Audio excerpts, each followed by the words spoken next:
So we're gonna move these first. We normally move in the pens first and finishing with these. You can see the impact that the birds have had in a day here and what the ground looks like where they haven't been. So they are foraging a bunch. This ground is not recovered, but it's the only fresh greens that we can give the young birds, and there's a lot of young birds, so we want to give them that. So times, like this, we have to make decisions like that. So this is a higher risk thing. There's 25,000 euros of birds in here. And so just bear that in mind as we do this, because we're pulling heavy things over the top of very small, fragile birds. And anytime you squash a bird, there's 30 euros, disappeared. So it's a little bit more high risk, but I like this because the whole intention of the model is giving the birds 30 or 40% more space and less work to move them. We've had no predator issues, everything seems to be going good. And these birds are now self-moving to 70% of them. The last few always need a bit of encouragement. But you can see the path we're going uphill. So this one we have to be very careful setting up the nets. And we're using food to go down the middle of the new pen, and that will encourage them to run through. They'll run through anyway, but they come running back again when they realize there's no food. So this energizer is very powerful. You want to be careful you don't touch that. I'm double checking it's off. It wasn't. Yeah, no. And so we leave this fence and set up the next fence ready for them to come running through. This is whilst the ground is not recovered, it's ideal for these young birds. It's not too tall for them. And they're only 6 weeks old, so they're still babies. But it's very vegetative, that it's perfect forage for such young birds. Now they know they're going to move, so we have to work a little bit swift. And we have an opening up here, so we can open this into the new pen as soon as we're ready. And we're using a 50 metre and a 25 metre fence. And they will get both of them at full extension as they grow now. But you see they're not getting the full 50 metres. And so what we're actually going to do is play with adding another fence that goes from there to here, up and connects back in. It's obviously got to be long enough for the 4 pens. Well, each pen is a salatin pen with a wheel on it. So it's 4x3, so you can see it's 16, 17, 18 metres. So we've got to know we have 18 metres. In this case, I think we're going to take a 25 metre from here to here and bring the end of that fence to meet it. And it'll be just long enough to get all the pens in. Yeah? Because we've got 18 plus 7 metres to be able to do that. So it works. So we lay the fence out and then we get it up as quick as we can. They might start crashing the fence soon because they know we're going to move. They know the ground's good over here. You see they're foraging. And there's no electric in the fence, so let's get going. So we always start here and go this way. We're joining onto the fence here. And then we're going to bring the end of the fence to it.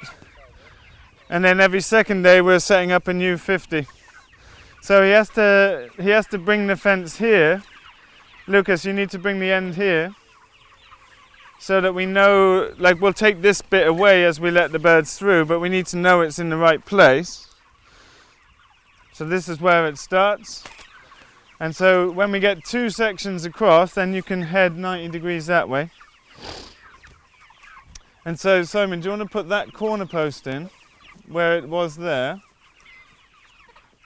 And then I can take this away and we'll let the birds through as soon as he's got that fence up. So someone can follow Lucas and start putting that up. I'll take this out of the way. And we can take these 2 bags of feed and we want to put them down the middle here in a long line. And the reason we're doing it precisely in the middle is then we can pull the pens over the top of the birds who are going to be focused in on eating food. So nice and evenly, you'll start in the middle and you can see how long it is. You want to be in a straight line here. Oh, that one? No?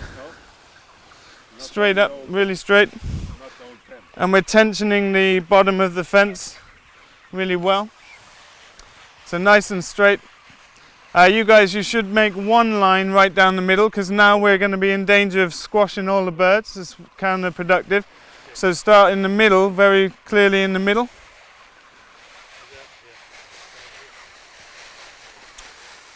So it might become a little precarious now because we're going to have birds feeding right where the wheels will be. Yeah, is there pegs in? So we're using pegs in these fences typically, that we've got to move them first obviously. And we're using the old fence to create a guide for them. I would put it on the inside maybe. And so you see the birds become self-moving, and then we just start unlocking the wheels. They have a little screw through the spokes to stop them moving. And then we have to come along and carefully move the pens over them without squashing a bird. Now this must be done, it can be done swiftly, but it must be done well, because if you run over a bird, you kill it. Basically, it'll die of internal bleeding. And so this is where the feeding was really not very optimal. Like one line down the middle means the birds are very concentrated, that you can basically walk quite fast over them. Because these birds aren't as responsive as something like a layer hen, they'll just sit here. And so it's a little bit logistical this morning. I just want to keep them away from the leading edge. We can start moving the subsequent pens.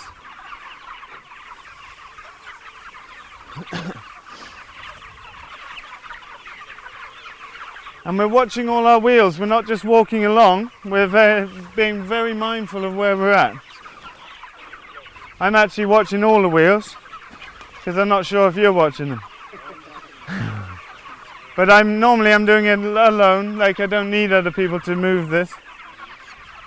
We get this right to the end. Now we're trying to keep the fence up to it, and then we plug in the screws again, right into their holes. And then an important factor is to make sure we can still reach the waterers, because they have an automatic waterer, but it's not enough for all these birds. So we're using these waterers still. So this pen can only be about this far away to make sure we can access this. These two waterers are obviously on the same end, so that's important to see that. But it's it's not a slapdash thing. If you're concentrating on moving the pen, you're putting your energy in the wrong place. You've got to concentrate on the birds at all time. It's not hard to move the pen, it's harder to avoid squashing birds. So a little bit nervous. But you get the idea. They move themselves, they're eager to get on fresh ground, and they will move on their own without food. But obviously when there's food, they will stay there too.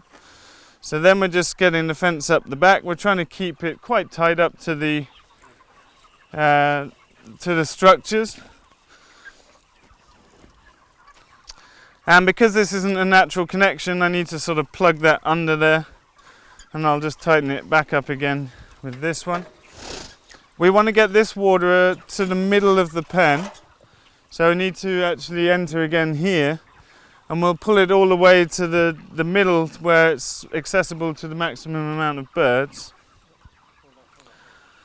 And it's always important with this kind of water, it's just homemade and it's like loose connections, that you hold it by the actual cord as you walk, not just pull it along, because you'll be fixing it every time you do that. So I'm just holding it with that as I move it, just to not pull on the actual joint, as it were. Like this? Yeah, exactly. Yeah. In the middle, yeah, it's better for getting as many birds to it. So it's nice having automatic water, particularly in these hot times, and that's one of the benefits of a pen style, is that we could piggyback another water off the back of that and have enough water for all the birds. We just haven't got round to it.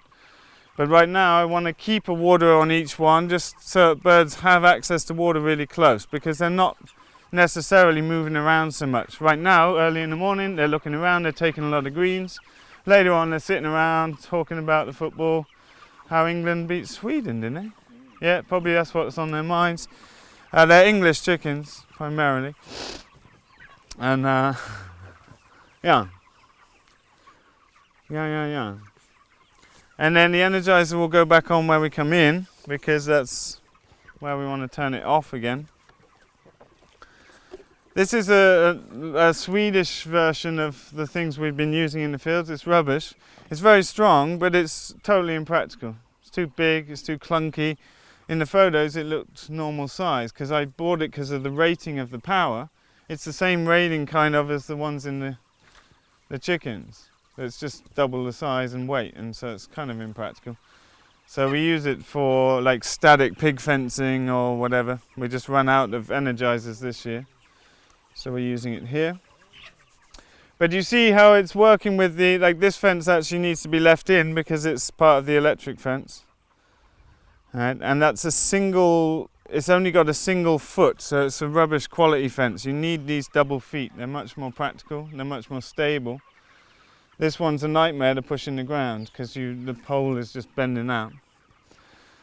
But now as the birds are getting bigger, we can keep increasing the size. Right now they've just got a 25 with the ending to the 50. But the whole pen, if it's built for 1,000 birds, and if it had 1,000 birds, the maximum we would need is the 50 and the 25 as a full pen. Obviously that would be coming quite far away from the pens. So what I would do in that formation is leave a bit more of a gap between the shelters to minimize the space between a fence and the shelter. Because if it's not too wide a gap, a predator bird's not going to come in there. Like imagine landing in here, it's pretty intense. Now it could happen, I mean I've seen buzzards sitting up here watching, but they're a little intimidated to land in there because they don't know what's going to happen.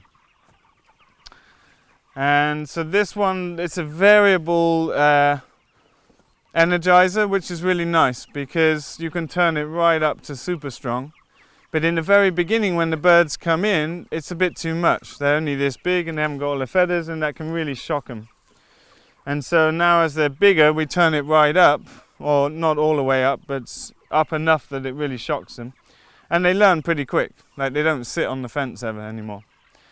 And as they get older, they get smarter. Like I came up when it was drizzling yesterday and they're all sat under the rain line in the dry. When they first come out, they're just like, and they sit out in the rain, or they get scared by the noise on the roof and they all go sit in the rain. And that's what kills young birds, is wet and exposure, particularly to wind. So this one's ready to go, I think. Yeah? Or have we filled up water? No.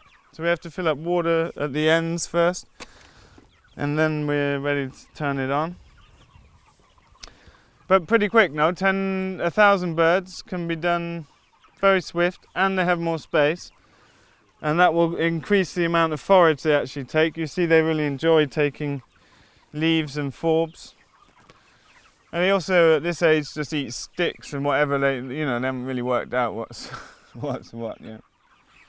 But compared to the laying hens, like these guys shit a lot, right? So like compared to the hens, as they get bigger, they leave massive shits and they shit a lot, which is partly why you need to move them twice a day in the Salatin pens when they get bigger. Like you can see what an impact it's had here, but it's a very even load of manure compared to the layers where you have a high concentration of manure under the eggmobile and a bit of manure around the place. With the broiler pens and this pen, it's all very concentrated, that you get a very even fertilization, as it were. And you can see that in the aerial footage. A laying paddock, you'll see where the eggmobiles were from the aerial footage, whereas these guys, you'll see where the entire pen was. So it's a much better, even fertilizing tool, as it were. But I like it. I'm more and more into this model. And I've just always been cautious to recommend people to try it, because it is a big potential risk. You need to think about your predators and you need to respond to whatever happens. But I think I will always do something like this. It's much nicer for the birds. And the workflow is really easy. The first days is more work because you have to kind of come along with these boards and move all of them for like maybe 4, 5, 6 days, and then they start like, okay, yeah, we're going over there, and they're not big enough to do that big run yet. Were they here when you were here before? So at that point they were like small, right, and they were not really following and just a bit meh. But quite a change, no? Yeah, so the first week is more work, but it's an investment in a lot less work over time. So this would be the equivalent of 11 or 12 salatin pens, and if it was 1,000 birds, it would be the equivalent of 14 pens. So it's a lot less work to do like this.